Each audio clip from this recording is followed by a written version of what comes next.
तो हेलो दोस्तों, welcome to अपना प्राइम। ये है दी अपोथेकेरी प्रिंस का एक और एपिसोड। तो पिछले एपिसोड के एंड हम देखा था, जो हमारा डॉक्टर है वो प्रिंस बन चुका है, उसका अच्छा खासा प्रमोशन हो गया। लेकिन उसको पता चलता है जिस बॉडी के अंदर अभी वो है वो बुरी तरह सड़ी पड़ी है। मतलब कुछ ही टाइम के अंदर उसकी मौत हो जाने वाली है, बहुत बुरी मौत, बीमारियों से सड़ के वो मरने वाला है। वो किस तरीके से खुद की बॉडी को हील करने की कोशिश करता है और उसको पता चलता है वो हर 3 दिन में एक बार अपनी बॉडी का एक दिन और बढ़ा सकता है। मतलब उसके पास केवल 4 महीने बचे हुए हैं और उसके बाद में वो बुरी मौत मारा जाएगा। अब यहाँ से उसे खुद का इलाज करना है और ये प्रोसेस काफी ज्यादा मुश्किल होने वाली है, क्योंकि इस दुनिया के अंदर किसी भी तरह के मेडिकल उपकरण नहीं है और बिना मेडिकल उपकरण के एक डॉक्टर का जो कि फ्यूचर से बिलोंग करता है इस जगह पर खुद का इलाज कर पाना ये काफी ज्यादा मुश्किल होने वाला है। वो इस बारे में सोचने लगता है और तभी पेरूस कहता है मेरे को कुछ टॉनिक्स की जरूरत है। और यहाँ पे पेरू को पता ही नहीं है टॉनिक्स मतलब होता क्या है। टॉनिक्स मतलब मेडिसिन के एक अलग रूप होता है जो कि बॉडी को जल्दी इफेक्ट डालती है। इसके बाद उसको सब कुछ एक्सप्लेन करने लगता है कि टॉनिक्स के अंदर कुछ स्पेशल इंग्रेडिएंट्स की जरूरत होती है जो कि यहाँ पर इस टाइम पर भी एग्जिस्ट करते होंगे। वो कुछ पॉइजन्स के बारे में बात करने लगता है। ये पुराने समय किंगडम है जहाँ पर अक्सर ही अपने किंगडम्स के अंदर कई तरह की पॉइजन्स को रखा जाता है ताकि अपने दुश्मनों के ऊपर उसे यूज किया जा सके। और एंड्रू क्योंकि एक प्रिंस है वो आसानी से उसको एक्सेस कर सकता है। वो पेरू सवाल करने लगता है कि हमारे पास वुल्फ फ्रूट है। पेरू तुरंत ही मान जाता है हाँ बिल्कुल हमारे पास वो है, लेकिन आपको वो क्यों चाहिए, वो तो बहुत ज्यादा पॉइजनस होती है। इस पे एंड्रू बताता है खाने के लिए। और इसी के साथ पेरू को दिमाग खराब हो जाता है, उसकी पंक्चर जिम्मी की सक चुकी है कि क्या बकवास कर रहे हैं आप, वो बहुत पॉइजनस होती है। अगर आपने उसको खा लिया, जरा सा जीप पे टच भी कर दिया तो तुरंत ही आपकी मौत हो जाएगी। इस तरह से खुद को मारने की जरूरत नहीं है। अभी कुछ सेकंड पहले अपने हाथ के अंदर आप कब से सुइयां छुपो रहे थे और आपको ये करना है, आपको जहर पी लेना है। ये तो कब तक खतरनाक हो सकता है, आपको बिल्कुल वैसा नहीं करना चाहिए। ये कहते हुए पेरू लगातार रो रहा होता है अपने प्रिंस के सामने, लेकिन तभी एकदम से बाजी पलट जाती है। एंड्रू बोलना शुरू होता है और तुरंत ही पेरू को बना लेता है। वो काफी ज्यादा हायर पोजीशन पर है और इसके अलावा उसको ये बताता है कि उसके पास में कुछ ऐसी टेक्नोलॉजी है जिसके मदद से वो किसी भी चीज के अंदर उसके जहर को पूरी तरह से बाहर निकाल सकता है और फिर उसके बाद में उस रूट को एक मेडिसिन की तरह यूज कर सकता है। और ये बात सुनकर पेरू और ज्यादा परेशान हो जाता है कि एक जहर को एक मेडिसिन की तरह यूज करेंगे, जहर जिसे जान जाती है और मेडिसिन जिसे जान बचती है, ऐसा कैसे पॉसिबल हो सकता है? आप किस चीज को इतनी बुरी तरह से कैसे बदल सकते हैं? लेकिन एंड्रू की जिद करने के बाद में पेरू को बात माननी पड़ती है और पेरू डिसाइड करता है किसी भी तरीके से अपने प्रिंस के लिए उस पॉइजन को लाके देगा, चाहे उसका कुछ भी नतीजा निकले। और अब इसके बाद में ये बात तो कंफर्म हो जाती है, पेरू यहाँ पर अपने प्रिंस के लिए बहुत ज्यादा वफादार है। वो अपने प्रिंस के लिए अपनी जान को खतरे में डालने के लिए तैयार है, क्योंकि इस तरह किंगडम्स के अंदर अक्सर ऐसा होता है कि जिसके पास में पॉइजन होता है मारा भी उसी ने है। यानी कि अगर प्रिंस की मौत हो जाती है तो पूरा इल्जाम पेरू के ऊपर जाएगा। और फिर भी वही काम करने के लिए तैयार हो चुका है। रात के समय वो स्टोर रूम की तरफ जाता है और वहां पर जाकर इस हर्ब को ढूंढने की कोशिश करने लगता है। साथ में ये भी डिसाइड करता है कि जैसे ही वो टेक्नोलॉजी काम कर जाएगी, मतलब प्रिंस अपनी टेक्नोलॉजी की मदद से कुछ ऐसा बना लेंगे जिसके अंदर पॉइजन नहीं होगा, तो वो खुद पहले उसको टेस्ट करने वाला है। और अब इसी के साथ मन में इस बंदे के लिए काफी रिस्पेक्ट आ जाती है। ये बंदा अपने प्रिंस के लिए अपनी जान को खतरे में डालने के लिए तैयार है, वो भी इतनी बुरी तरीके से, सीधे सीधे केवल एक एक्सपेरिमेंट के कारण खुद को मरवा रहा है। इसके बाद में हम इसको प्रिंस के रोशन देखते हैं। प्रिंस काम के अंदर लगा हुआ है, एक बड़े से बर्तन के अंदर उस रूट को डालकर कोई तो सूप बना रहा है और इससे पेरू लगातार अपने प्रिंस को बनाने की कोशिश कर रहा होता है कि ये सब कुछ मत कीजिए, इस सब कुछ करने की कोई जरूरत नहीं है, बेकार में खतरा अपने ऊपर मत लो। और ये काफी ज्यादा ऑब्वियस भी है, पेरू के लिए ये सब कुछ करवाना इधर नामुमकिन जैसा है। एक पॉइजन को एक मेडिसिन में कन्वर्ट किया जा रहा है जो कि पॉसिबल ही नहीं है पेरू के हिसाब से। वो इसी वजह से अपने प्रिंस को मनाने की कोशिश कर रहा है। लेकिन तभी प्रिंस वो तो कुछ अजीब चीज सोच के बैठा होता है। एंड्रू सोचने लगता है इसके मजे लेता है। वो तभी उससे बोलता है अच्छा ऐसी बात है, तुम्हें लगता है मेरी इससे मौत हो सकती है, तो फिर कैसा रहेगा, मेरे से पहले तुम उसे टेस्ट करो। और जैसे प्रिंस ये कहता है पेरू तुरंत कह देता है हाँ बिल्कुल मैं तैयार हूँ, जैसे पेरू की मन की बात कह दी गई हो। और ये देखकर प्रिंस परेशान हो जाता है, मतलब उसकी ऐसे आंखें से भर आती है कि ये क्या हुआ।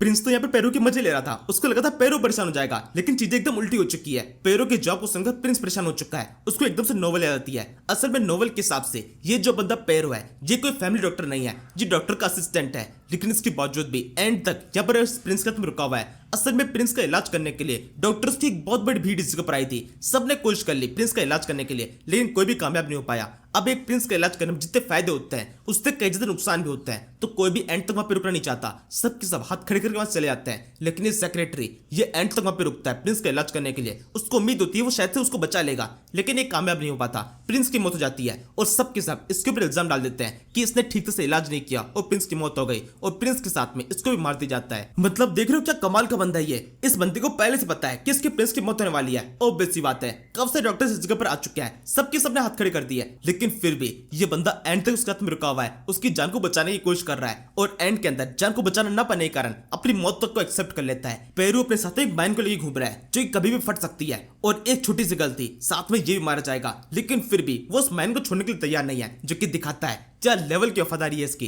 वैसे पता है इस सीरीज का सबसे ज्यादा कमाल का सीन जस्ट अभी आने वाला है। जैसे ही मेडिसिन बनकर रेडी हो जाती है उसको एक पैलम निकाला जाता है और ठंडा होने का वेट किया जा रहा है। पेरू के सवाल करता है क्या मैं अभी से पी सकता हूँ। एंड्रू कहता है नहीं अभी नहीं, इसको ठंडा होने का वेट करो। और इससे पेरू सवाल करने लगता है आपको इसके बारे में कैसे पता, मेडिसिन नॉलेज आपको कैसे। और इसी के साथ में एंड्रू के ऊपर अब शक होना शुरू हो चुका है, जो कि काफी ऑब्वियस बात है। एक प्रिंस को बिल्कुल भी इस तरह की मेडिसिन की नॉलेज नहीं होनी चाहिए। और अगर यहाँ पर यह खबर फैल जाती है कि ये प्रिंस असल में नकली है तो पेरू जो कि अपने प्रिंस की तरफ वफादार है वो बिल्कुल भी एंड्रू की तरफ वफादार नहीं होगा और कब से दिक्कतें क्रिएट हो सकती है। वो तुरंत उसको एक कहानी सुना देता है कि रात को एक चुड़ैल उसके सपने में आई थी और उसने उसको ये सब कुछ बताया। वो इस टेक्निक को उसी की वजह से यूज कर रहा है। इससे पेरू मुंह बनाते बोलता है हाँ बिल्कुल मुझे पे भरोसा है। और मनीमन सोच रहा होता है नहीं बिल्कुल भरोसा नहीं है, ये तो पक्का झूठ बोल रहा है। और फिर इसके बाद में तभी एकदम से कुछ होता है। एंड्रू उस प्याले को उठाता है और एक झटके में पूरा पी जाता है। पेरू चले कहता है ये क्या किया आपने, मुझे पीना था ना पहले। इस पे एंड्रू कहता है नहीं नहीं अब तो मैं पूरी पी चुका हूं, तुम्हें कुछ भी नहीं मिलने वाला। तभी एकदम से कुछ खतरनाक चीजें अब होना शुरू होती है,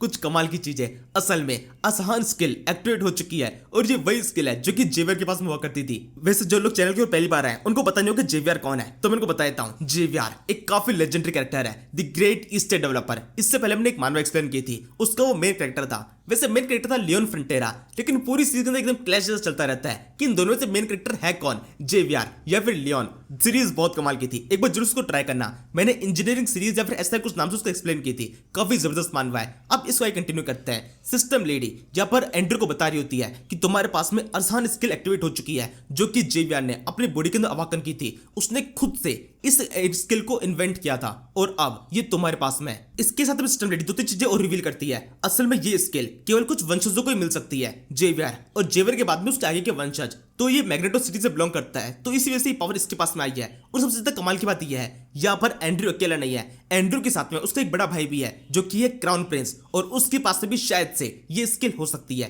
सिस्टम लेडी इसके बारे में एंड्रू को बता रही होती है कि शायद से वो भी अपनी जवानी के टाइम पर इस स्किल के कोर लेवल तक पहुंच चुका है। और अब इसके बाद में एंड्रू का हाथ दिखाई देता है, उसके आसपास में एक मानव सर्कल घूम रहा होता है। असल में अरसान स्किल का मेन पार्ट यही है कि कितने मानव सर्कल उसके हाथ के आसपास में घूम रहे हैं। अभी एक सर्कल है, मतलब स्किल एकदम बेसिक स्टेज पर है, लेकिन हाई स्टेज पर पहुंचते पहुंचते इन सर्कल की संख्या कब तक बढ़ जाएगी और जैसे जैसे की संख्या बढ़ेगी हार्ट की ओर प्रेशर, बॉडी की ओर प्रेशर और साथ में पावर, वो सब कुछ बढ़ना शुरू हो जाएगा।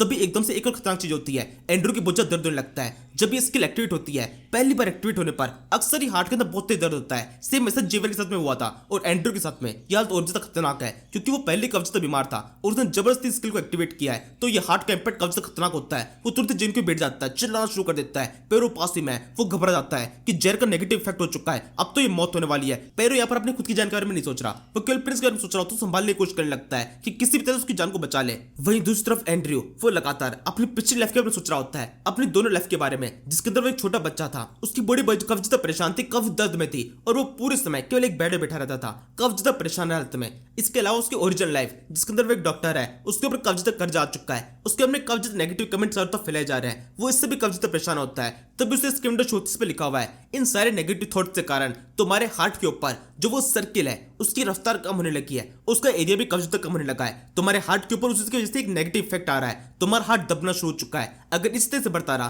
तो तुम्हारे हार्ट के 2 टुकड़े हो जाएंगे और तुम्हारी मौत हो जाएगी। एंड्रू समझ जाता है जो नई पावर उसको मिली है वही उसके लिए एक नेगेटिव इफेक्ट डाल रही है। वो सर्किल काफी छोटा है जो कि उसके हार्ट को एकदम दबाना शुरू कर चुका है और अब इस तरीके से उसकी मौत हो जाने वाली है। उसको या तो अपने हार्ट को छोटा करना पड़ेगा या फिर उस सर्किल को बड़ा करना पड़ेगा। अब हार्ट को छोटा करना तो पॉसिबल नहीं है, तो सर्किल को बड़ा करना ये इकलौता ऑप्शन है। उसको कुछ पॉजिटिव चीज सोचना शुरू करना चाहिए और फिर वो वैसा करता भी है। कुछ पॉजिटिव चीजें अपने फ्यूचर में सोचना शुरू कर देता है कि अभी इस समय वो एक प्रिंस की बॉडी के अंदर है, काफी कुछ कर सकता है। अपने घर के बारे में सोचने लगता है, अपने ओरिजिनल घर के बारे में जो कि उसने डॉक्टर बनने का तो खरीदा था, अपनी फैमिली के बारे में सोचने लगता है। और इसी के साथ में उस सर्किल की रफ्तार थोड़ी सी बढ़नी शुरू हो चुकी है। एंड्रू अपने माइंड के अंदर अपने आप को अपने हार्ट के वजह से इमेजिन कर रहा होता है उस सर्किल के ऊपर। वो खुद से उस सर्किल को पकड़ आगे तक खींचना शुरू कर देता है, तेज रफ्तार से उसके भागना शुरू कर देता है ताकि उसकी रफ्तार और भी तेज हो जाए। और कई घंटों तक ये सब कुछ करने के बाद में आखिरकार उसे कामयाबी मिल जाती है। असल में यहाँ पर हार्ट के अंदर तो काफी ज्यादा घंटे बीत चुके हैं, लेकिन बाहर की तरफ केवल कुछ सेकंड बीते होते हैं और उसके बाद में उसका हार्ट पूरी तरह ठीक हो जाता है। एंड्रू की चीखें फाइनली शांत होती है, उसको दर्द होना बंद हो चुका है, उसका हार्ट एकदम नॉर्मल स्टेट में आ चुका है। और अब इसके बाद फाइनली जाकर पेरू की जान में जान आती है। वो एंड्रू सवाल करने लगता है कि आपको इस तरीके से बिल्कुल पॉइजन खाना नहीं चाहिए था, आपको पहले से मुझे देना चाहिए, उसके बाद में खुद टेस्ट करना चाहिए। इसी समय एंड्रू को उसकी विंडो होती है जिसके ऊपर सब कुछ लिखा हुआ है कि तुम्हारा हार्ट वर्क करना शुरू हो चुका है, तुम्हारे पास में एक माना सर्किल है जो कि एक स्लॉट के अंदर फिट हो चुका है। इसके बाद में एंड्रू को पता चलता है असल में उसके पास में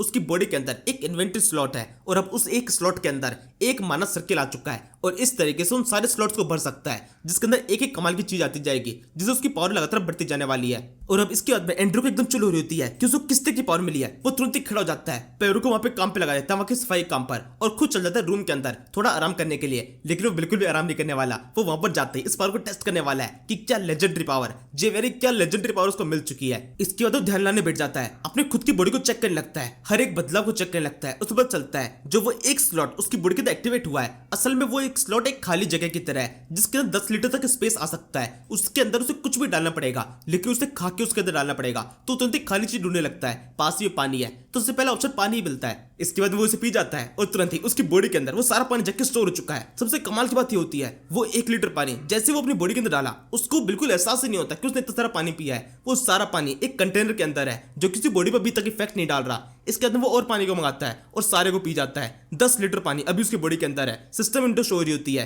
कि पूरा स्पेस भर चुका है। और अब इसके बाद में से कुछ चीज समझ में आती है, असल में उसकी बॉडी एक ऊंट की तरह हो चुकी है, रेगिस्तान की ऊंट की तरह, जिसने एक बार में जितना पानी पी लिया अब वो धीरे धीरे करके उसकी बॉडी कंज्यूम करती रहेगी। जैसे उसको थोड़ी सी प्यास लगती है पानी हल्का सा कम हो जाता है। अब 9.9 लीटर पानी उसकी बॉडी के अंदर है। ये कुछ खास स्किल नहीं है, लेकिन शायद से इसके मत से कुछ खतरनाक किया जा सकता है। और इसके अलावा आसान स्किल तो है ही, वो तो काफी खतरनाक है। जेवियर की स्किल है तो नेक्स्ट लेवल कुछ कमाल का उससे होने वाला है। फिलहाल के लिए इसे जरूर खत्म कर देते हैं। Thank you for watching. तू मेरा बेटी तुझे अपनी बीती तू है, समंदर सी दुनिया भावना में बह गया मैं।